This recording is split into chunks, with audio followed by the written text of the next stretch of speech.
शक्ति TV serial के ऐसे ही डेली अपडेट्स के लिए चैनल को सब्सक्राइब कीजिए। भाबो अपनी सभी बहू संध्या, मीनाक्षी और एमली को होली की रंग लगाती है। फिर सभी लोग डांस करने लगते हैं। तभी संध्या को दाइसा भांग वाला लड्डू का थाली पकड़ा देता है। फिर संध्या वो लड्डू देखकर लालच आ जाता है। फिर संध्या उसमें से 2-4 लड्डू खा लेती है। फिर संध्या को उस लड्डू का असर होने लगता है और संध्या को सभी चीज डबल डबल दिखने लगती है। फिर संध्या माइक पकड़कर बैलगाड़ी के ऊपर चढ़ जाती है और ला ला ला ला ला ला कहकर चिल्लाने लगती है। फिर सभी लोग संध्या को देखकर हैरान हो जाते हैं। फिर विक्रम भाबो से कहती है, भाबो संध्या भाभी को क्या हो गया, बैलगाड़ी में चढ़कर गाना गा रही है।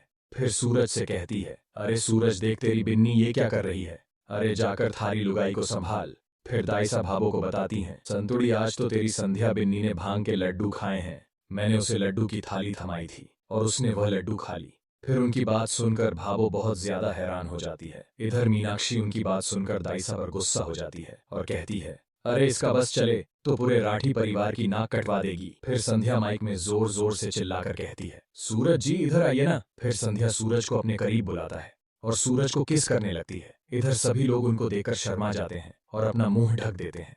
इधर बाबा सा भी परी का आंख बंद कर देता है। फिर संध्या सूरज के गले पर हाथ रखकर कहती है, सूरज जी आप बहुत ज्यादा क्यूट लग रहे हो। फिर संध्या सूरज के गालों को चमटने लगती है और कहती है, सूरज जी सुनो ना, आप बिल्कुल गुलाब जामुन की तरह लग रहे हो, मैं आपको खाना चाहती हूँ। फिर सभी मोहल्ले वाले हंसने लगते हैं। इधर मीनाक्षी कहने लगती है, अरे जेठानी जी तो शोले फिल्म की वीरू बन गई, अब इसे नीचे कौन लाएगा। फिर भाबो कहती है, संध्या बिन्नी नीचे उतर जा। फिर संध्या कहती है, भाबो मैं आज नहीं उतरूंगी, मैं तो बहुत ऊपर उड़ रही हूँ। फिर उनकी बात सुनकर फिर से मोहल्ले वाले बहुत ज्यादा हंसने लगते हैं। फिर मीनाक्षी उन लोगों पर गुस्सा हो जाती है और कहती है, अरे चुप करो, वो थानेदारनी है, वह उड़ सके हैं, उनके पंख होते हैं। इधर भाबो कहती है, अरे सूरज थारे बिन्नी को हवाई जहाज से उतार ले, कहीं गिर ना जाए। फिर संध्या कहती है, भाबो सूरज जी से बोलो कि वो मुझे कान पकड़कर सॉरी बोले। फिर सूरज कान पकड़कर संध्या से सॉरी मांगता है और कहता है, संध्या जी नीचे आ जाइए। फिर संध्या कहती है, सूरज जी आप मेरी सवाल का जवाब दो, फिर मैं नीचे आ जाऊंगी। फिर संध्या सूरज को सवाल बताती है कि 1 और 1 कितने होते हैं। फिर सूरज बताता है, संध्या जी 1 और 1 तो 2 होते हैं।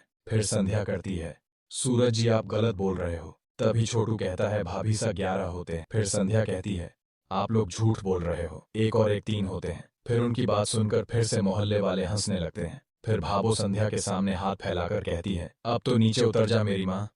फिर जैसी भाबो संध्या को माँ बोलती है तो संध्या खुश हो जाती है और कहती, आपने एकदम सही कहा भाबो, यही तो पूछ रही थी मैं, मुझे पता था जो कोई ना समझे वह मेरी बाबू समझ जाती है। फिर संध्या माइक में जोर जोर से चिल्लाने लगती है कि देखा हनुमान गली वालों, मेरी भाबो सबसे सयानी है, क्योंकि वो समझ गई कि वह दादी बनने वाली है। फिर संध्या की बात सुनकर सभी घर वाले बहुत ज्यादा शौक होकर बहुत ज्यादा खुश हो जाते हैं। इधर गली वाले भी बहुत ज्यादा खुश हो जाते हैं और भाबो को बधाई देने लगती है कि बधाई हो संतोष, तू दादी बन गई। फिर सूरज संध्या के पास बैलगाड़ी में चढ़ जाता है और संध्या को पकड़कर कहता है, संध्या जी आप ये क्या कह रही है, आप इसका मतलब भी जानती हैं। फिर संध्या कहती है, मैं आपसे बात नहीं करूंगी सूरज जी, आपने मुझे बधाई भी नहीं दी। फिर संध्या अपना पेट पकड़कर कहती है, देखा तूने, अब हम दोनों तेरे पापा से बात नहीं करेंगे। फिर सूरज कहता है, संध्या जी आप ये बोल रही हैं वो क्या सच है।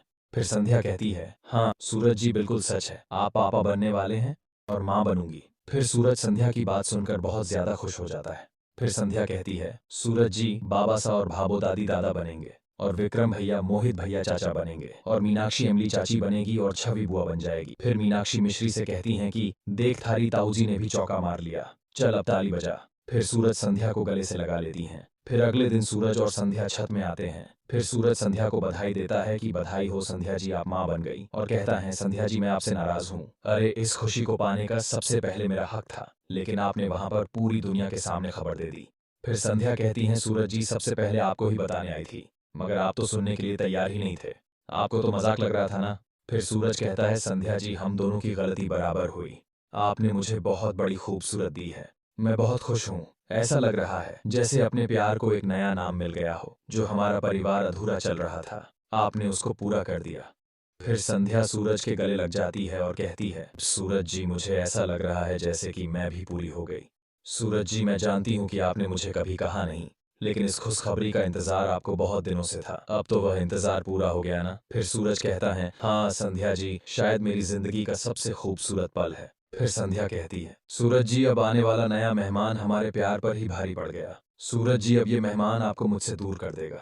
फिर संध्या की बात सुनकर सूरज हंसने लगता है और संध्या के गालों को पकड़कर कहता है, संध्या जी, आपको ऐसा क्यों लग रहा है कि नया मेहमान आने के बाद हमारा प्यार कम हो जाएगा? नहीं संध्या, बल्कि आपके प्रति मेरा प्यार और बढ़ेगा, क्योंकि माँ खुश रहेगी ना तो बच्चा भी खुश रहेगा। फिर संध्या मुस्कुराते हुए सूरज को गले लगा लेती है। फिर अगले दिन संध्या और सूरज के कमरे में छवि आती है और सूरज से कहती है, सूरज भैया, मुझे 600-700 रुपए चाहिए थे, कुछ काम था और सामान भी लेना था। फिर सूरज तुरंत छवि को 1000 रुपए निकाल कर देता है। फिर छवि कहती है, भैया ये तो 1000 रुपये है। फिर सूरज कहता है, रख ले, कम पड़े तो और बता देना।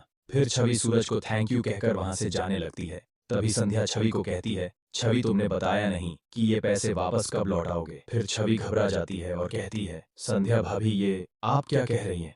संध्या कहती है, देखो छवि, तुम इस घर में अब मेहमान नहीं हो, इसलिए अब छोटे मोटे खर्चों के लिए भाइयों से इस तरह से पैसे नहीं मांगना चाहिए। फिर संध्या की बात सुनकर छवि बहुत ज्यादा गुस्सा हो जाती है और सूरज के हाथ में वापस पैसे दे देती है और वहां से चली जाती है। फिर सूरज कहता है, संध्या जी, मैं जानता हूँ कि हम तीनों भाइयों से ज्यादा छवि से प्यार तुम करती हो, इसलिए तुमने सोच समझ कर ही बोला होगा। फिर छवि अपने कमरे में आती है और अपने सामान पैक करने लगती है। फिर तो भावो वहां पर आती है और छवि से कहती है, यह क्या कर रही है तू? फिर छवि कहती है, भावो, मुझे कुछ पैसों की जरूरत थी तो मैं सूरज भैया से मांगने के लिए गई थी। फिर संध्या भाभी ने मुझको बोला कि छवि, पैसे वापस कब करोगी? और अफसोस की बात यह था कि सूरज भैया वहां चुपचाप खड़े देखते रहे, कुछ भी नहीं कहा भाभी से। फिर छवि अपने सामान के साथ कमरे से बाहर निकल रही होती है। फिर भावो जोर से चिल्लाकर कहती है, अरे छवि, कट्ठे जाएगी। फिर भावो की बात सुनकर छवि को एहसास होता है कि मुझे तो मेरे घर से निकाल दिया है। फिर छवि कमरे में ही रुक जाती है। फिर अगले दिन दाइसा की बहू छवि से लहंगा लेने के लिए आती है। फिर छवि वो लहंगा उनको देती है। फिर दाइसा की बहू कहती है, छवि, तुमने इतनी कम समय में लहंगा सिला है, वह भी इतना अच्छा।